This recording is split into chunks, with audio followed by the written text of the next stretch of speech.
Selamat malam, selamat datang di Mata Najwa. Saya Najwa Shihab, tuan rumah Mata Najwa. Kita bersama Wali Kota Surabaya, perempuan kuat disapa Risma. Dia menata ulang imaji sebuah kota sesuai dengan kepentingan warga. Surabaya bisa berbangga sebab kota terlihat punya penjaga. Dia bergaya orang lapangan, terjangkau warga mau turun ke jalan. Risma membuat perubahan, tentu pula sekelumit pertentangan. Seorang wali kota kini berkeluh kesah melihat politik mengganggu hatinya. Inilah Mata Najwa, Wali Pilihan Kota.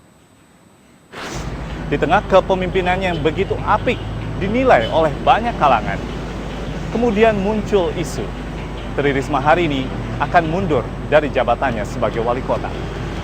Akankah warga kota Surabaya menerima atau rela kehilangan wali kota mereka, Tri Risma hari ini? Jadi kalau bisa menurut saya ya diteruskan aja dulu.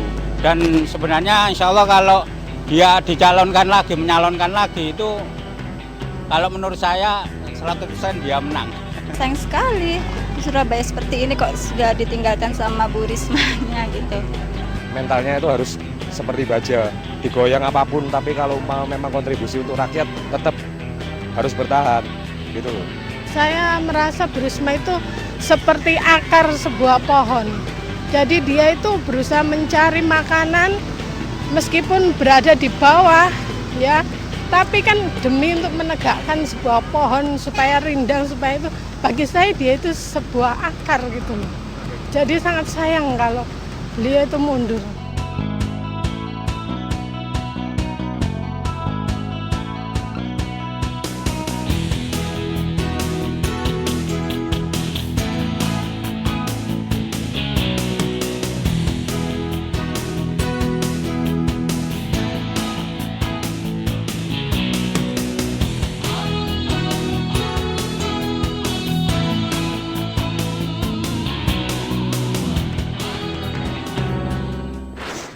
Pemirsa, mari kita jalan-jalan ke Surabaya. Kota terbesar kedua di Indonesia ini terus berbenah. Bahkan sang wali kota punya mimpi menjadikan Surabaya sebagai kota terbaik dunia. Bukan hal mudah karena selalu ada pihak yang tak suka dan hanya pandai berkeluh kesah. Telah hadir di studio Mata Najwa, Wali Kota Surabaya, Tri Risma hari ini. Selamat malam, Bu Risma. Selamat malam, Mbak. Terima kasih banyak sudah hadir di Mata Najwa. Bu Risma, saya mau mulai bertanya dengan hal yang sempat menjadi kontroversi selama seminggu terakhir ini. Katanya Wali Kota Surabaya, Bu Risma, akan mundur dari jabatannya. Sempat ramai di sosial media, sempat ada hashtag Save Risma karena semua khawatir betul tidak nih Wali Kota Surabaya akan mundur. Sempat heboh. Apakah memang pernah terbersit niat mundur? Terbesit sih pernah, ya, terbesit pernah. Bagi saya tuh jabatan kan cuman titipan, jadi saya tidak bisa memaksakan. Kalau saya tidak bisa ya sudah. Jadi untuk apa saya memaksa kalau memang saya merasa saya tidak mampu, begitu kan? Seperti itu. Niat mundur itu apakah ada pengaruhnya atau terpengaruh dengan gonjang-ganjing pemilihan wakil wali kota? Sebetulnya secara pribadi saya tidak enggak. Cuman saya juga takut karena bagi saya prinsip aturan itu harus dipegang. Tapi Ibu juga melihat ada prosedur yang tak semestinya, ada kesalahan dalam mekanisme sehingga akhirnya sekarang wakil wali kota terpilih sudah dilantik, memang ada yang... Saya memang ada yang protes gitu, kemudian dari anggota panle itu kemudian saya diberikan suratnya gitu. Dari situ saya juga sempat takut gitu kan, karena bagaimanapun itu juga nanti ke depan juga saya juga akan terpengaruh dampak saya ke saya gitu. Saya tidak ingin saya mengetahui, kalau saya tidak tahu itu mungkin Tuhan memaafkan saya. Saya punya prinsip begini, contohnya misalkan, saya selalu sampaikan ke lurah ke camat saya, kalau kamu tahu, kalau saya sudah menyampaikan ini, jadi kalau saya tidak tahu, berarti yang salah bukan saya. Suatu saat nanti pertanggungjawaban Tuhan bukan di saya, gitu kan? Karena saya tidak tahu, dan itu kan tidak mungkin saya kenapa ada camat, kenapa ada lurah begitu. Itu kan dibentuk karena mesti ada suatu sebab, gitu kan, untuk membantu saya. Nah, saya selalu sampaikan begitu. Nah, ini saya tahu gitu loh. Jadi saya juga takut nanti jangan sampai Tuhan menanyakan itu saya kelak. Kalau saya sudah dipanggil menghadapnya begitu. Tapi apakah Anda sempat diajak bicara soal orang nomor 2, sempat diajak berembuk begitu? Karena kan ini posisinya wakil. Sempat diajak berembuk tidak, Bu? Saya tidak bisa jawab itu. Tidak bisa menjawab. Senyuman Ibu tuh bisa saya tafsirkan tidak pernah diajak berembuk. Kok bisa wali kota tidak diajak berembuk siapa wakilnya? Yes, itu mekanisme mungkin ya. Ya. Yang jelas sekarang wakil wali kota sudah terpilih, Ibu. Dan terpilih juga dari partai yang dulu mengusung Ibu Risma. Partai sendiri komunikasinya selama ini dengan wali kota yang diusung seperti apa? Alhamdulillah kalau teman-teman dengan teman-teman pusat, saya sangat disupport ya. Dari pusat DPP itu saya disupport gitu. Nah, apa namanya, memang mungkin penerjemahannya yang saya juga menerjemahkannya kan, memang saya tidak belajar politik, saya bukan background saya politik, mungkin saya tidak sama gitu pola pikir saya. Tapi memang kan saya hanya berprinsip bahwa tanggung jawab saya adalah masyarakat Surabaya untuk bisa lebih sejahtera begitu. Dan itu saya harus bertanggungjawabkan juga nanti di hadapan Tuhan. Jadi ini bukan soal bukan soal saya, itu yang mungkin saya tidak bisa memang. Mungkin karena memang saya tidak pandai. Bukan politisi. Memang jadi mungkin itu. Di tahapan pusat, DPP dan sebagainya harmonis, tapi ketika kita bicara tingkat lokal, memang tampaknya ada masalah wali kota dengan. Ya, saya mungkin karena tidak mengerti menerjemahkannya. Tapi gitu. kebijakan-kebijakan yang diambil seorang wali kota kan juga perlu dukungan politis, terutama di DPRD, Ibu. Ya, selama ini alhamdulillah saya tidak ada masalah, program kita juga jalan karena memang masyarakat membutuhkan itu. Jadi DPR pun juga tahu bahwa ternyata yang kita sampaikan masyarakat juga membutuhkan gitu. Dan mereka juga bahkan sering marah, yang diapresiasi DPR oleh masyarakat, diberi ucapan terima kasih dan sebagainya. Seperti itu. Jadi artinya kalau memang program itu bisa dirasakan pemerintah, mungkin memang akhirnya masyarakat masyarakat bisa merasakan kan. Nah, semua happy begitu. Jadi hubungan dengan partai pendukung terutama di tingkat lokal itu tidak terlalu Anda pikirkan? Jadi begini, saya harus memilih, Mbak. Saya begitu jadi wali kota kan saya tidak boleh saya harus adil. Itu masalahnya. Di situ itu beratnya di situ. Jadi kan saya harus tidak boleh membedakan ini kaya, ini miskin, ini hitam, ini putih. Enggak boleh seperti itu. Ini tua, ini muda, ini kecil, ini besar. Begitu enggak boleh karena disitulah letak kesulitan paling berat di situ. Karena saya harus adil itu. Bisa jadi banyak tekanan secara politis ke beliau yang membuat beliau agak tertekan lah. Kok terlontar statement seperti itu. Tapi saya yakin dari awal bahwa beliau tidak seperti itu memandang kita. Makanya begitu kita ketemu ya semuanya sudah cair semua. Ya, saya kira sebagai wali kota itu juga merupakan jabatan politik ya. Karena juga dia dikontrol oleh partai politik, dikontrol oleh masyarakat, dia diangkat oleh partai politik. Itu yang saya kira perlu penyesuaian oleh Ibu Risma.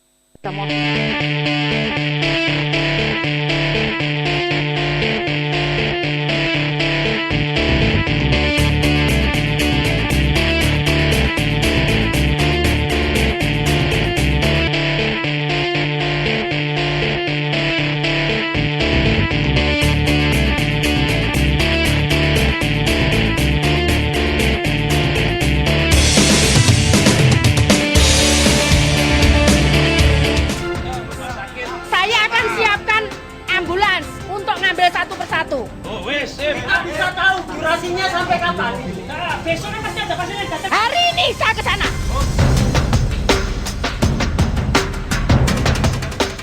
Tiga tahun menjadi wali kota, gaya belusukan, turun tangan langsung, bahkan atur lalu lintas, sempat ada kebakaran ibu sendiri yang narik-narik selang.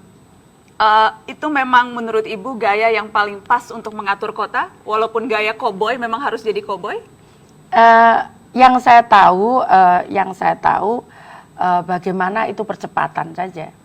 Saya tidak tahu itu gaya apa ya, pokoknya itu percepatan saja supaya segera clear, karena masalahnya banyak sekali gitu. Masalahnya banyak sekali yang harus saya tangani gitu. Jadi kalau itu cepat selesai, saya kan bisa menyelesaikan yang lain.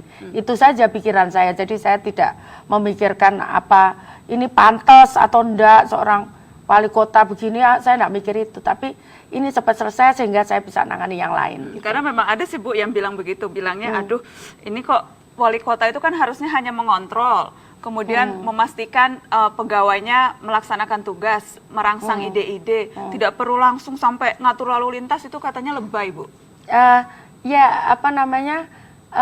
Bukti kenapa saya turun itu cepat sekali. Begitu saya tangani, pernah suatu saat saya ke Jakarta. Nah itu saya macet di jalan. Saya sebenarnya pengen lihat di bawah karena saat itu hujan. Saya pengen ngontrol saluran, tapi tiba-tiba supir saya melewatkan saya di tol. Nah ternyata di tol itu macet. Kemudian saya cek kenapa, oh ternyata sudah mulai jam 4 sore, saya posisi di Jakarta, saya nggak tahu. Saya cek di Kepala Dinas Perhubungan, saya nggak tahu Bu, loh gimana, saya bilang gitu. Akhirnya saya berpikir, sudah kamu ke sana, Satpol ke sana, Linmas ke sana, semua yang mau masuk ke tol arahkan ke pusat kota, saya sampaikan begitu. Kamu posisi di sana, jadi kamu tidak boleh ada kendaraan masuk nambah beban di tol. Semua lewat tengah kota, saya sampaikan begitu. Nah terus terus saya berpikir di situ juga, kalau saya ada di mobil ini dengan kondisi macet di tol, saya nggak bisa apa-apa. Akhirnya saya ngomong, kamu Febri sama ajudan saya, kita turun, kita jalan kaki, Bu jauh, nggak apa-apa sudah. Tapi saya berpikir bukan di pintu tol saya akan keluar, tapi saya berpikir nanti saya akan naik jembatan, biasanya kan ada jembatan penyeberangan jalan itu. Saya naik ke situ gitu. Terus habis itu betul, Feb maksud saya aku naik ke situ. Gitu. Terus, Bu gimana? Cobaan dulu, kalau kamu bisa naik, aku juga bisa naik. Dia nyoba naik ke atas, terus saya oh ya aku bisa. Bisa Bu, oke saya naik. Jadi Bu naik jembatan? Naik jembatan, jadi kurang lebih tingginya 10 meter. Berangkang begitu naiknya, karena saya juga takut karena habis patah kan tangan saya yang masuk got itu. Nah, saya naik, terus kemudian saya kalau lompat jembatan, saya pikir saya akan jatuh karena tangan saya masih belum kuat. Akhirnya saya merobot, begitu saya tengah ada gini ada mobilnya polisi patroli itu. Kaget dia, loh kok Bu Risma gitu ya. Terus saya stop gini, Pak tolong antar saya. Jadi saya naik mobil itu, mobil patroli yang bukaan itu. Setelah manjat 10 meter terus naik patroli. Iya, Pak tolong antar. Kemana Bu? Tolong carikan sampai ketemu taksi. Terus tadi kan saya sudah merintahkan Linmas di sini, Satpol di sini, Disub di sini. Saya ngomong saya posisi di sana. Oke, saya cegat di situ. Kurang lebih saya nyampe situ jam 11:30. Jam 12 supir saya sudah kembali ke tempat saya, sudah jemput saya. Saya ngatur di situ setengah jam, berarti clear kan setengah jam. Yang tadi saya sampaikan, saya tidak butuh orang ngomong apa tentang saya. Masalah saya banyak gitu. Kalau saya tidak cepat selesai, berapa kerugian orang dapat dari macet itu? Warga saya jadi stres kayak gitu kan. Nah, kenapa saya tidak butuh orang mau ngomong apa tentang saya, tidak butuh. Tidak butuh, tidak peduli. Saya tidak peduli karena saya bertanggungjawab di hadapan Tuhan. Gitu. Kita ada cuplikan tayangan ketika Ibu juga marah-marah di pasar, Bu. Saya ingin pemirsa melihat dan nanti saya minta konfirmasi apakah memang gaya Ibu Risma tuh senangnya marah-marah seperti itu. Kita lihat sama-sama, Bu.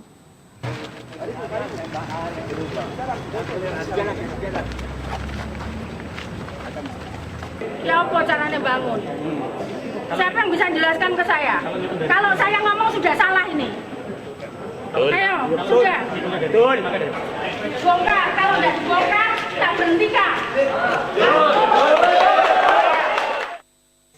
tepuk tangan. Kalau tidak dibongkar, diberhentikan. Itu Ibu marahin siapa Ibu itu? Ada investor, jadi apa namanya, ya memang salah di gambar di perencanaannya. Dia bangunnya tidak sesuai gambar perencanaan gitu. Ibu selalu sangat detail memeriksa setiap proyek seperti itu, mengecek, mengontrol langsung dan marah-marah kalau itu tidak sesuai perencanaan? Iya. Nggak capek Bu? Itu tadi saya bilang kan, saya ke porsi saya segini. Kalau saya ditambahi lagi, saya nggak bisa. Maksudnya porsi saya mengerjakan tugas itu seperti ini, yaitu bagian dari tanggung jawab saya gitu. Nah,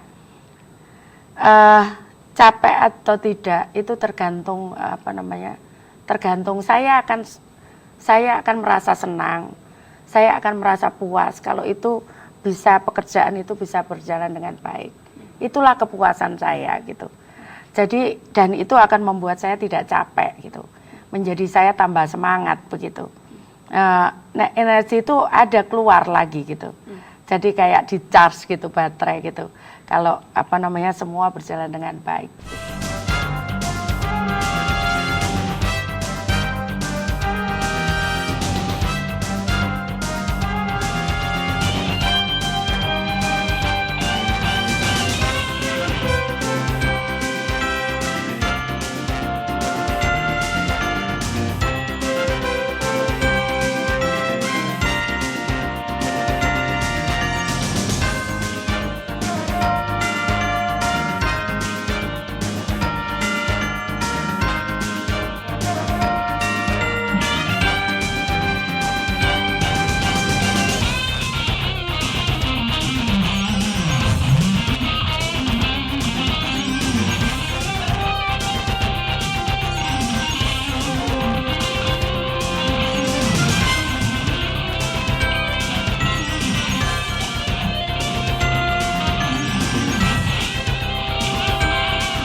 Bu Risma, salah satu kebijakan Anda yang kini menjadi begitu kontroversi karena banyak yang protes, dan yang protes bukan hanya mereka yang terkena dampak langsung, tapi juga orang-orang yang melihat menutup lokalisasi itu tidak menyelesaikan masalah, malah menambah masalah baru, Ibu.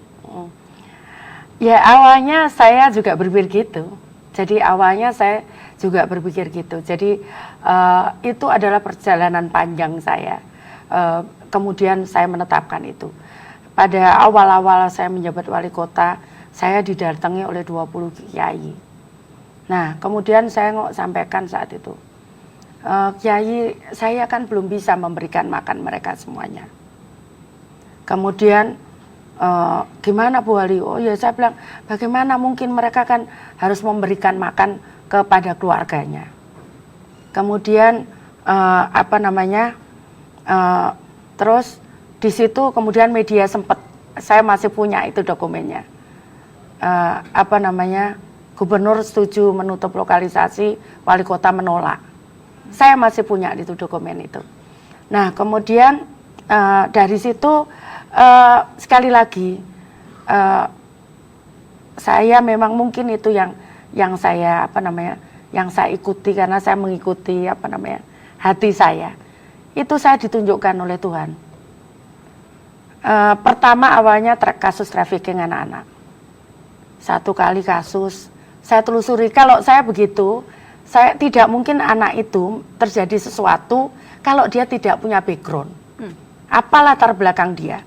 Latar belakang dia bisa dari sekolah, bisa dari pergaulan, bisa dari keluarga. Itu saya telusuri betul.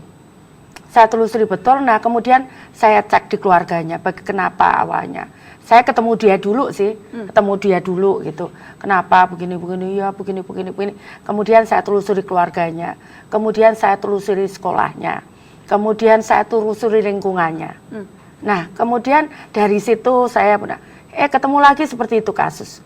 Nah, ternyata hampir 90% itu anak-anak ini punya hubungannya dengan kawasan ini. Entah dia anak dari situ, orang tua di situ, entah dia pernah tinggal di situ, kemudian entah sekarang juga dia masih tinggal di situ, kayak gitu. Nah, dari situ kemudian saya turun ke sekolah juga. Saya ngajar Mbak di sekolah-sekolah itu. Jadi saya punya punya catatan, oh anak ini punya masalah di situ, sekolahnya di situ, saya turun di sekolah itu. Supaya itu tidak berpengaruh ke anak teman-temannya yang lain. Apa yang Anda temukan di sekolah itu, Bu? Nah, dari situ saya bisa melihat awalnya, oke, yang paling berat itu yang dekat kawasan lokalisasi yang paling terkenal di Surabaya. Doli? Ya. 1 jam biasanya anak-anak itu setelah saya ajak ngomong, itu kemudian nangis mereka, ngeluh gitu. Sampai mereka mau curhat ke saya tuh antri. Kadang sampai 10 orang gitu. Mau curhat ke saya, cerita tentang bagaimana keluarganya, cerita masalahnya, tentang apapun pergaulannya, dia cerita ke saya. Saya bawa psikolog kalau ke sekolah itu minimal 5 orang. Nah kemudian saya tampung, ya saya peluk begitu. Nah nanti setelah itu saya kumpulkan, saya selalu minta ruangan sekolah itu saya kumpulkan, terus di situ ditangani psikolog. Nah ada satu tempat itu yang di kawasan itu tadi, saya 1 jam itu sama sekali orang kayak kayak itu apa namanya, kosong begitu anak-anak itu. 1 jam mereka tidak tersentuh omongan saya. 2 jam saya berfrustasi.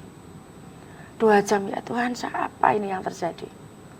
Begitu saya ngomong pingsan, tiba-tiba 1 anak plak, pingsan lagi, 2 plak, pingsan. Ada 20 anak. Terpaksa saya panggil dokter lah, karena pingsan saya juga takut kan. Saya masuk ruangan, aduh ceritanya. Rasanya saya sudah, waktu itu sudah mau nyerah, sudah.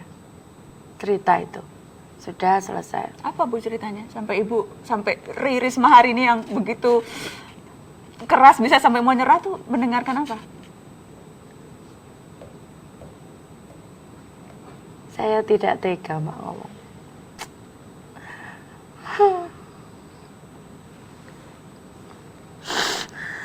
Tidak tega saya. Maaf Mbak.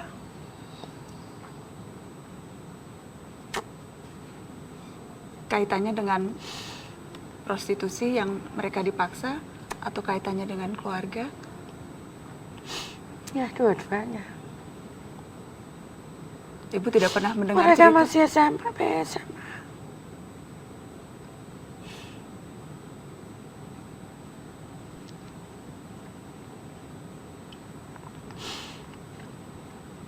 Seperti itu. Itu yang membuat Ibu kemudian mengubah sikap dari semula? Enggak juga. Setelah itu saya ketemu, saya kumpulkan mucikari, PSK di rumah saya di bulan puasa. Saya biasanya kalau puasa saya buka puasa di tempat warga gitu. Tapi kali itu saya undang mereka. Dan pada waktu pertama kali saya ketemu mereka, ada 1 orang yang sudah tua, saya juga kaget kok dia masih jadi PSK gitu kan. Dia ngomong, sebetulnya saya ini pengen berubah katanya begitu. Tapi pemerintah bohong katanya gitu. Katanya saya mau diberi ini, tapi ternyata enggak, bohong semua. Baik Bu, besok saya akan datang ke tempat Ibu. Besoknya saya ke sana, pagi-pagi sekali jam 7 saya datang ke sana. Dia ditinggal di rel. Tepi rel, rumahnya kurang lebih 2x2 dari bangunan sesek begitu. Terus saya tanya, Ibu kenapa? Ini saya punya usaha, ini saya utang di rentenir. Berapa utangnya Ibu? Saya akan bayar segini. Terus habis itu dia cerita lagi, Bu, saya pengen ini. Oke, sebut berapa saya akan bantu, saya bilang gitu. Terus sudah selesai, saya ajak dia masuk ke dalam. Sudah Bu, sudah selesai. Saya pengen ngomong dengan Ibu sendiri. Saya ajak dia di dalam, saya masuk di kamarnya. Ruangannya tuh hanya separuh untuk jualan. Jadi 2x2 itu separuhnya untuk tidurnya dia. Saya tanya, Bu mohon maaf ya kalau Ibu tersinggung. Saya juga pengen tahu. Saya mohon maaf sekali kalau Ibu tersinggung. Dan mohon maaf kalau saya salah. Nah terus saya tanya di situ, Bu, Ibu sekian tahun, ibu mulai umur berapa jadi PSK? Dia sampaikan 19 tahun. Ibu sekian tahun jadi PSK, kok kenapa ibu tidak bisa nabung? Kenapa di saat ibu sudah selesai, ibu itu usianya kurang lebih 60 tahun. Masih jadi PSK, Bu, usia 60 tahun? Ya. Kemudian ya dia sampaikan bahwa selama ini uang yang dia pakai habis untuk beli baju, habis untuk beli make up, kemudian ya seperti itu. Nah, sehingga saat dia tua dia tidak punya apa-apa. Nah, kemudian saya tanya lagi, Bu, mohon maaf ya, sekali lagi saya mohon maaf kalau saya salah. Ibu sudah sepuh begini, terus siapa pelanggannya? Itu yang membuat saya kemudian tergerak. Tapi mungkin itu Tuhan membukakan saya begitu. Siapa, Bu, pelanggannya PSK usia 60 tahun? Anak SD SMP. Anak SD? Karena dia punya uangnya 1.000-2.000 diterima sama dia. Pelanggan PSK anak SD, Bu. Itu yang Ibu dapatkan?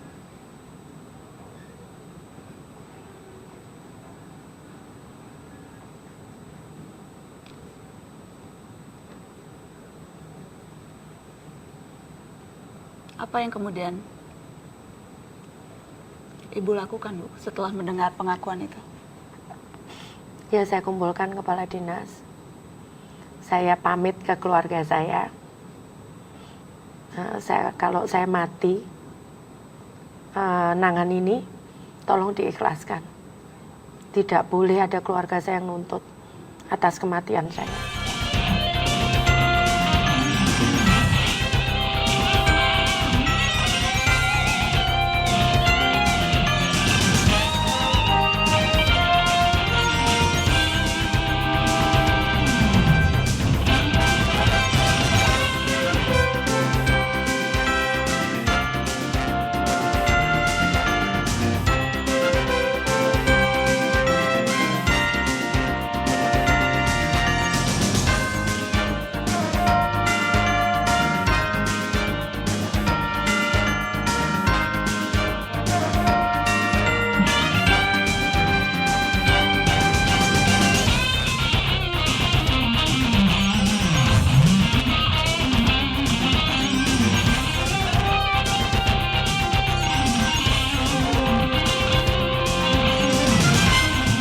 Keseharian Wali Kota Surabaya, Tri Risma hari ini, bisa berikan gambaran ke saya, Ibu? Berangkat jam berapa? Kan biasanya saya membaca Ibu selalu berangkat, selalu ada belusukan, memastikan hal-hal sudah sesuai, kemudian baru ke kantor. Gambaran kesehariannya seperti apa? Ya, saya pagi 5:30 paling lat itu sudah keluar rumah. Orang tidak bisa nerka saya juga kadang tidak tahu saya mau kemana. Tiba-tiba saya ngomong sama ajudan saya mau ke barat, saya mau ke utara. Saya itu tanpa perencanaan, tapi biasanya ada khusus fokus. Saya hitung gitu. Jadi jam berapa saya paling pagi acara saya yang sudah komitmen gitu kan. Nah, di luar itu kan aturannya saya buat sendiri gitu kan, yang di luar komitmen itu. Nah, itu saya ketemu gitu, nggak tahu itu mungkin yang saya percayai sekarang, itu saya ditunjukkan oleh Tuhan bahwa saya harus lewat ke sana. Nanti ketemu aja di situ. Ketemu, contohnya ketemu misalkan tiba-tiba saya nemukan, loh anak ini kenapa pagi-pagi kok duduk di gardu gitu, bodohnya orang. Kenapa anak ini gitu? Oh, ternyata setelah saya cek itu anaknya siapa? Kok pagi-pagi duduk di situ? Terus, oh ya Bu, ini ibunya udah meninggal, ditinggal bapaknya. Terus sekarang siapa yang lawat? Tetangganya. Terus saya undang tetangganya, saya ajak ke kantor kelurahan, saya panggil dinas sosial. Ini kalau tak ambil boleh enggak? Saya bilang gitu. Kalau diambil tetangganya kan saya juga khawatir bagaimana pendidikannya, bagaimana. Oh ya Bu, akhirnya tetangganya, ayo saya lihat, saya kan punya kayak asrama begitu. Kita ajak ke sana tetangganya supaya dia yakin bagaimana kami memelihara anak-anak, merawat anak-anak. Nah, kita ajak ke sana tetangganya, oh ya Bu Risma, sekarang di sana anak ini. Dan anak ini ternyata luar biasa sekarang. Itu ditemukan dari belusukan? Iya. Apalagi yang Ibu temukan biasanya kalau belusukan pagi? Kadang itu, kadang juga proyek nggak beres gitu kan. Proyek nggak beres gitu. Jadi seperti yang tadi Ibu marah-marah itu? Kalau itu kan memang ada laporan. Jadi kadang saya jalan gitu, ini proyek kok kayak gini gitu. Terus habis itu, ya saya tunggu kamu di sini. Coba, ya saya selesaikan di situ juga gitu. Saya tunggu di sini. Ini coba kenapa proyek kayak gini? Ini kenapa belum ini gitu. Kayak seperti itu. Jadi apa namanya? Memang kadang-kadang kayak ada mengatur begitu. Tapi pasti nemu sesuatu saya. Dan selalu Ibu begitu menemukan sesuatu harus langsung selesai? Iya, harus selesai. Karena kalau enggak kan tertunda. Nanti kan ada masalah berikutnya. Saya kan harus ngurus yang lain gitu. Nanti kalau enggak kan rangkep gitu di situ. Nah, kalau saya berdiri di situ kadang-kadang terus warga ngadu soal apa macam-macam, soal sekolah, soal apa, sampai soal PDAM macet, soal apa di situ. Ya udah saya selesaikan di situ. Bu Risma, saya juga ingin membahas soal yang sempat ramai dan sampai sekarang pun masih terus ramai soal KBS, kebun binatang. Dari kacamata Ibu, karena ada banyak sekali info berseliweran, ada banyak yang terlihat nyata di media adalah ini ada banyak kubu. Ada kubu ini, kemudian perseteruan tidak habis, masing-masing saling klaim kebenaran. Apa yang Ibu lihat sesungguhnya persoalan KBS? Saya terus terang juga sebenarnya awalnya tidak tertarik. Sebenarnya tidak tertarik. Saya kan sebetulnya awalnya tugas saya kan, saya pikir ya manusia lah di dalam kota itu kan manusia. Makanya saya coba sekolah semua saya fasilitasi, termasuk anak miskin, termasuk itu. Nah, terus di berikutnya tiba-tiba ada yang datang ke saya, pengen jadikan KBS itu ada bangun hotel di situ dengan alasan uangnya tidak cukup untuk memelihara binatang tadi, restoran. Nah, makanya saya juga, enggak bisa saya sampaikan begitu. Enggak bisa, ini kebanggaan warga Surabaya. Dan ini pernah menjadi sejarah, dicatat di dalam sejarah Indonesia. Ini kebun binatang terbesar di Asia. Tidak bisa saya katakan begitu. Nah, karena tanahnya pemerintah kota, atas nama pemerintah kota itu, tanahnya saya bilang udah sampai alih. Gitu. Nah, tapi ternyata di perjalanan itu konflik itu terus gitu. Sampai bingung kan, saya sudah sampaikan, sampai media asing nulis kan. Saya Zoo pikir, of Death? Iya. Malu Ibu ketika membaca itu? Ya malu ya, enggak, karena saya enggak ngelola gitu kan. Tapi saya yakin memang media pasti nyalakan saya, media asing, karena saya wali kota, biasanya kan wali kota harus nangani itu semua gitu. Nah, kemudian dari situ setelah kita dapat izin operasional, ya ternyata setelah saya kan minta dikaji oleh Universitas Erlangga tentang bagaimana kondisi binatangnya, kan saya harus begitu. Kalau saya ambil alih kan titik nolnya harus kelihatan kan. Ternyata banyak yang sakit binatangnya, sudah banyak yang tua. Kemudian pengelolaannya juga tidak benar, kemudian ada proses hukum, masalah-masalah di dalamnya. Itu dianalisa oleh UNAR. Nah, terus kejadian yang saya terakhir itu, kemudian saya sudah nggak betah lagi saat ada harimau tergantung itu kan. Itu meskipun saya nggak mentolo lihatnya, saya gini, Bu lihat gambarnya saya begini, mimin rapat, karena saya sudah bayangkan apa gitu. Coba Bu masa begini, saya antara berani tidak gitu ngelihat itu.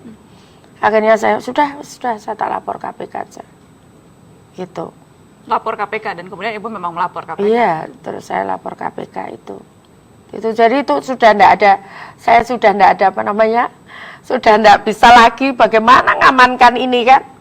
Bingung saya terus terang juga. Apa yang Ibu harapkan KPK bisa lakukan? Ya saya lihat di situlah, coba dilihat itu ada apa gitu kan. Kecurigaan Ibu ada apa sampai lapor KPK? Ya ada lah gitu ya, ada.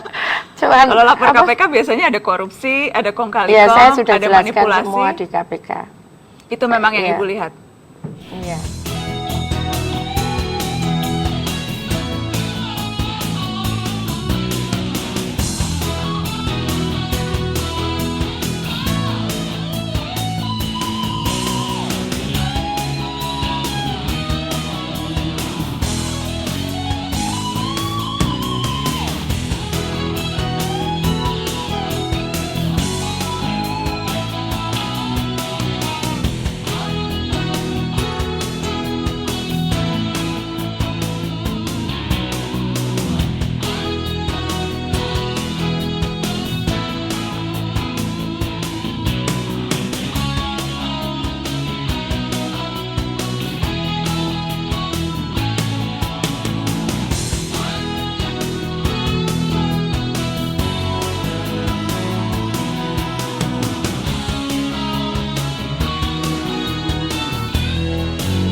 Kecurigaan Ibu ada apa sampai lapor KPK?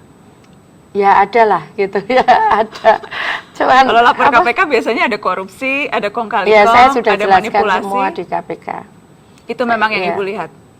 Iya. Ada mafia yang bermain di sana, Ibu? Ya saya tidak berani nuduh. Tidak berani nuduh. Iya. Sejak sekarang ditangani oleh pemerintah kota, kalau mafia tuh biasanya banyak yang ngancem-ngancem, Bu. Saya tadi kan sampaikan yang apa namanya, saya sudah ikhlas kalau itu pun terjadi pada saya. Semua ini hanya titipan. Tinggal Tuhan kapan ngambilnya, saya tidak tahu. Itu rahasia ilahi. Saya tidak tahu nanti sore, nanti malam, besok pagi, saya tidak tahu. Kalau Ibu ikhlas, tapi keluarga bagaimana, Bu? Saya sudah sampaikan, itu resikonya. Resikonya dulu waktu saya dicalonkan, saya tanya ke dia, ke mereka. Meskipun sebelumnya keluarga saya juga tidak ikhlas saat itu saya jadi wali kota. Tapi karena saya juga nggak ngira jadi juga, gitu kan, tiba-tiba jadi, ya sudah, saya jalani takdirnya Tuhan aja. Termasuk ancaman ke keluarga, saya ingat dulu Ibu pernah bercerita, apakah masih ada ancaman-ancaman itu? Ada, kemarin malah anak saya difitnah. Oh, anak saya itu di sebelah saya, persis duduk di sebelah saya gini. Malam kebetulan kan saya sakit, saya nggak keluar, jadi dia nungguin kalau saya sakit itu. Dia nggak keluar, diancam katanya, sempat dilaporkan karena kena narko, ditangkap polisi di Jakarta. Anak saya di depan saya begini, gitu. Ya begitulah. Jadi keluarga pun sudah paham resiko-resiko. Ya, yang saya dialami kira selama mereka ini. juga tidak terlalu paham sekali sebetulnya. Makanya saya juga, ya kalau bisa selesai-selesailah. Apakah itu juga yang membuat Ibu kemarin sempat mau mundur karena itu juga, Bu? Ya macam-macam lah, Mbak. Karena itu kan berat sekali. Emosi saya kan itu kan lihat anak begitu. Kemudian lihat keluarga gitu. Saya harus mulangkan ada suaminya posisi di Kalimantan, ada istrinya posisi di Arab. Saya harus mulangkan mereka supaya selamat begitu kan. Terus macam-macam itu kan mengaduk-aduk emosi, kemudian lihat saluran, lihat apa gitu kan, emosi itu kan karena nggak tahu, saya selalu melibatkan perasaan begitu loh. Jadi akhirnya kan emosi itu jadi berat gitu kan. Begitu. Sempat sampai betul mengirim surat ke DPRD itu betul, Ibu? Apa? Mengajukan surat mundur itu? Belum. Belum. Berarti masih akan kalau belum. Pilihan katanya kok belum, Ibu? Masih ada niatan itu? Nanti dilihat lah, Pak. Pasti banyak yang patah hati warga Surabaya kalau dengar wali kotanya masih ada niat untuk mundur. Ya, saya selama ini saya sudah memberikan yang terbaik untuk warga Surabaya. Semua yang saya miliki saya berikan, sudah. Saya sudah nggak punya apa-apa lagi. Semua sudah saya berikan. Nggak ada lagi yang saya, semualah. Semua sudah saya berikan. Ilmu saya, pikiran saya, bahkan kadang anak saya pun kadang tidak terlalu saya urusi gitu. Tapi saya percaya kalau saya ngurusi warga Surabaya, anak saya suruh diurusi oleh Tuhan gitu. Gitu. Saya sudah berikan semuanya. Jadi saya mohon maaf. Jadi betul-betul Ibu masih berpikir sekarang untuk mundur? Calon wali kota terbaik dunia, penghargaan sudah 51 diterima Surabaya karena wali kota Tri Risma hari ini. Masih tega Ibu berpikir mundur setelah semua ini?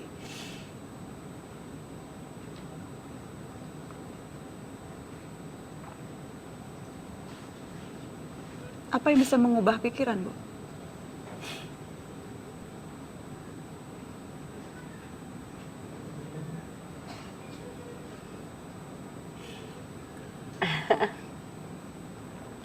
Malam ini mata Najwa belak-belakan dengan Tri Risma hari ini.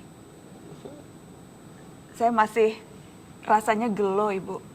Kalau saya tidak bisa menyuarakan apa kira-kira ungkapan warga Surabaya ketika mendengar wawancara ini. Mereka akan sedih, tidak menyangka wali kota yang begitu dicintai, ternyata sekarang dalam keadaan begitu tertekan, dan bahkan sempat berpikir mundur. Tanggung jawab saya, Bu, saya di depan Ibu sekarang ini, tanggung jawab saya untuk bilang warga Surabaya pasti akan banyak yang patah hati dengar wali kotanya seperti ini.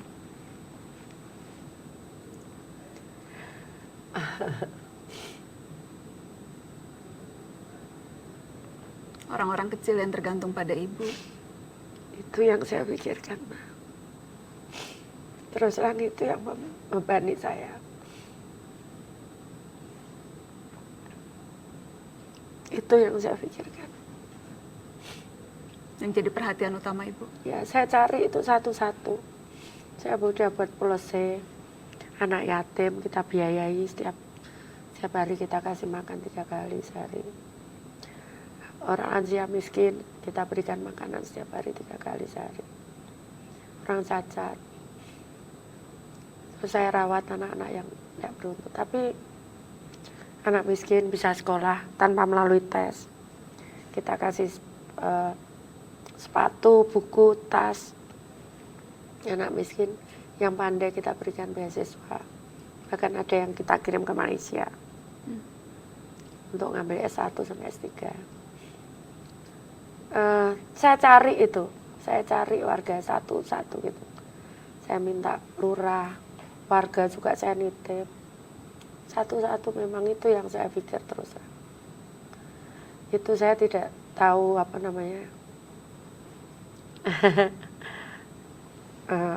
itu saja yang saya terus terang saya pikirkan itu. Itu yang akan terus jadi pertimbangan utama Ibu? Iya, itu aja yang pertimbangan saya, cuman itu aja. Cuman itu aja. Ya, kalau yang lain saya yakin saya bisa ngatasi lah. Itu saja yang saya pikir. Dan seharusnya itu cukup untuk membuat seorang Tri Risma hari ini tidak usah jauh-jauh berpikir akan mundur. Saya tidak tahu, karena tadi saya katakan bahwa sebetulnya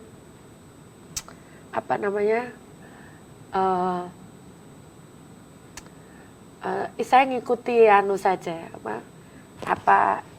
kata hati saya, ya. Tadi saya katakan kan saya kayak diarahkan gitu. Jalan saya ke sana, jalan saya ke sini, begitu kayak diarahkan saja.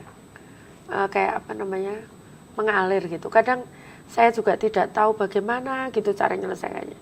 Tiba-tiba ada jalan gitu. Seperti itu. Saat saya bertanya-tanya gitu, tiba-tiba ada jalan keluar gitu. Itu yang selalu menjadi pertanyaan saya gitu. Bagaimana saya bisa mempercepat warga Surabaya lebih sejahtera, itu terus. Itu yang selalu saya pikirkan. Makanya Saya ngomong jangan sampai banjir. Kalau banjir itu orang jadi miskin. Saya katakan begitu karena dia harus beli perabot baru, semua baru itu. Nah itu makanya saya justru kalau hujan deras, siapapun tamu saya tinggal. Saya keluar. Saya sudah ilmu jurus apa aja, jurus doa, jurus apa aja. Seluruh staf saya ngomong semua doa ya, saya gitu. Semua seperti itu. Jadi apa namanya? Paling itu. deg-degan kalau hujan karena banjir. Jadi Iya, jurus doa, jurus doa apapun, ya, jurus marah-marah, jurus apa ngangkuti sampah saya ngambili sendiri supaya air itu bisa lewat gitu saya ambili. Saya cari sendiri gorong yang macet, kenapa berhenti di sini, kenapa berhenti. Saya cari sendiri. Kemarin itu saya sakit dulunya, udah sakit, sudah mau agak enakan saya keluar sama ayo keluar cari makan sama suami saya, anak saya. Di tengah jalan hujan. Paksa saya keluar, terus saya cari ajudan saya naik mobil. Saya enggak bawa sepatu boot, enggak bawa sepatu, akhirnya saya enggak pakai sepatu. Terus saya cari, saya ikuti air ini kemana ini, ternyata buntu, ketutup pagarnya orang. Udah bongkar lah saya sampai jam 10 malam itu. Bongkar pagar orang? Iya. Jadi seperti itu, karena saya tahu ini apa bikin sakit, bikin itu gitu kan, gitu. Jadi itu saja yang saya pikir, Mbak. Nggak ada yang saya pikir apa-apa, nggak ada. Nggak ada yang difikirkan, tapi ada yang memikirkan jauh untuk seorang Tri Risma hari ini. Kalau bicara soal pemimpin negeri, Bu Risma, nama Anda sudah sering disebut, bahkan 2 kali berturut-turut masuk survei Bursa Capres. Calon presiden yang bisa memimpin negeri itu ada pada diri Tri Risma hari ini. Saya enggak tertarik. Nggak tertarik, Ibu? Enggak. Yang lain banyak tertarik. yang kepengen loh, Bu. Ya biar aja. Saya enggak tertarik. Kenapa nggak tertarik, Bu? Aduh. Surabaya aja cobaannya kayak gitu. Mbak, jadi presiden itu kan cuma 1, jadi gubernur cuma 1, wali kota cuma 1. Sekian juta orang itu gantungan nasibnya kepada kita. Itu kan berat sekali. Bagaimana nanti bertanggung, masa saya tidak boleh masuk surga hanya karena ada orang ngomong itu zamannya wali kota Risma saya hidup saya sengsara kayak gitu. Terus saya tidak masuk surga terus, nggak mau lah saya. Tapi bahwa kemudian nama Ibu diperhitungkan untuk bisa masuk dalam bursa, itu rasanya tersanjung, Enggak, risih, saya malah sungkan, apa rasanya apa, Bu? nggak ada, saya enggak pernah baca itu. Makanya saya bacakan ke Ibu sekarang. Saya nggak Rasanya pernah baca. risih tidak, Bu? Atau malah alhamdulillah senang? Enggak, ya kan saya kan enggak boleh apa namanya, itu kan dia punya hak juga kan. Kalau perasaan saya nggak ada sama sekali, nggak ada, boleh dicek. Kalau dulu zamannya Umar bin Khattab itu dibelah dadanya, saya siap juga. Dibelah dicek Apa apa yang ada di hati saya, nggak ada itu. Ada ya? Kepingin itu nggak ada sama sekali. Disebut-sebutnya yang bisa menyaingi Jokowi. Alah biar aja. Kalau Ibu sendiri menilai sosok Jokowi seperti apa? Saya nggak kenal dekat sekali, tapi kenal beliau. Saya juga karena habis waktu saya untuk itu kan, jadi saya tidak pernah menilai orang lain. Tidak pernah menilai? Saya tidak pernah menilai orang lain. Yang menilai Ibu, tapi ada, kita lihat grafisnya nih Bu ya. Ini ada satu, Ibu bilang kan tidak pernah membaca, cuma malam ini saya mau tunjukkan ke Ibu. Ini ada survei yang sempat dilakukan oleh lembaga UI, lembaga politik UI, lembaga psikologi UI. Surveinya itu menyebut mencari pesaing Jokowi, dan nama Tri Risma hari ini ada di nomor 1. Ada nama Basuki Cahayapurnama, ada nama Anies Baswedan, ada nama Abraham Samad, tapi yang nomor 1-nya Risma. Ini jadi apa namanya, punya tanggung jawab kok jadi pesaing-saingan. Itu berat loh Mbak, tanggung jawab itu. Kok jadi saing-saingan? Yang dianggap bisa menyaingi kalau masuk dalam bursa. Tidak ada niatan sama sekali ke sana. Enggak ada. Saya tahu siapa saya. Siapa Ibu Risma? Saya nggak punya apa-apa, satu. Yang kedua, Wali kota terbaik dunia, Ibu terlalu merendah. saya nggak punya apa-apa. Jadi saya tahu siapa saya, gitu. Jadi Indonesia ini negara yang sangat besar, luar biasa. Luar biasa besarnya, bahkan kalau boleh semua ada di Indonesia itu. Tapi saya enggak punya apa-apa. Kepandaian enggak, kekayaan enggak punya apa-apa saya. Jadi saya tahu siapa saya. Wali kota yang sanggup mengubah Surabaya dalam waktu hanya 3 tahun. Itu Ibu Risma. Enggak lah, belum. Itu kan yang nampak. Makanya saya selalu sampaikan. Yang dilihat orang, itu kan yang kasat mata. Tapi pernahkah tahu ada orang yang mungkin masih menderita yang saya tidak tahu? Saya pernah menemukan orang, itu usia 90 tahun, sudah terkapar di tempat tidur. Dirawat oleh anaknya yang gila, usia 63 tahun. Dia punya anak lagi sih, 63 tahun ini, 41 tahun. Gila juga. Enggak gila sih, pengangguran. Saya katakan, itu kan untung saya tahu.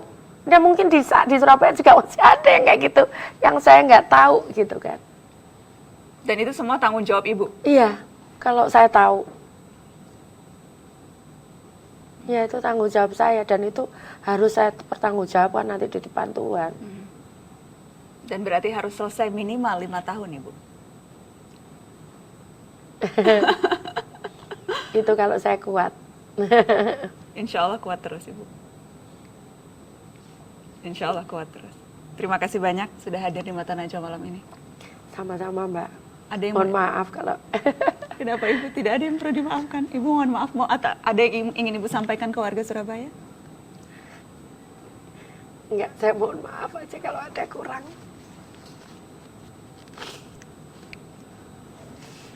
Ke warga Surabaya. Ibu mau janji tidak akan mundur di Mata Najwa ini? Enggak mau. Tidak mau janji. Kenapa Ibu takut tidak bisa ditepati? Apa yang bisa dilakukan untuk mengubah pikiran atau memantapkan hati?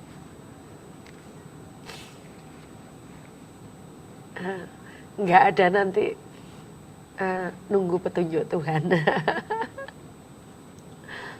Untuk anak-anak di rumah atau untuk keluarga yang harus jauh dari ibunya karena mengurus Surabaya, misalnya, adakah yang ingin Ibu share untuk juga mungkin disampaikan hari ini oleh Tri Risma hari ini? Enggak, saya kira anak-anak saya sudah paham lah gimana saya. Anak-anak yang lain Ibu, bukan anak kandung tapi anak-anak yang lain. Anak yang lain? Ya, anak-anak saya terutama yang di Surabaya. Bahwa keberhasilan dan kesuksesan itu hak semua orang. Kalian tidak usah berpikir dari mana asal kalian. Siapa orang tua kalian. Orang tua kalian tukang beca. Orang tua kalian buruh cuci, kalian berhak untuk berhasil. Karena Tuhan itu adil. Terima kasih anak-anakku. Selama ini sudah menjadi anak-anak yang baik di Surabaya. Semakin lama semakin baik kalian. Banyak prestasi yang kalian raih. Terima kasih semuanya anak-anakku. Terima kasih Ibu Risma. Sama-sama. Selamat malam. Tri Risma hari ini adalah yang sedikit wali kota pekerja berorientasi publik. Tentu kebijakannya tak bebas celah. Ada yang tak puas dan tak menyukainya. Tapi lihatlah kini kota Surabaya. Mungkin pikiran bebas kita bisa terbuka. Risma melakukan hal yang benar, menjaga kota dari dominannya logika pasar. Apa yang disebut kepentingan warga, gamblang menjadi pusat perhatiannya. Dia tahu faedah berusukan langsung ke warga untuk mengerti persoalan. Kini Risma bersuara lelah. Kedaulatannya sebagai wali kota dibuat goyah. Politik menggerogoti kepemimpinannya. Ikhwal mundur berada di benaknya. Jika kuasa berarti pengabdian, sudah selayaknya Risma tetap bertahan.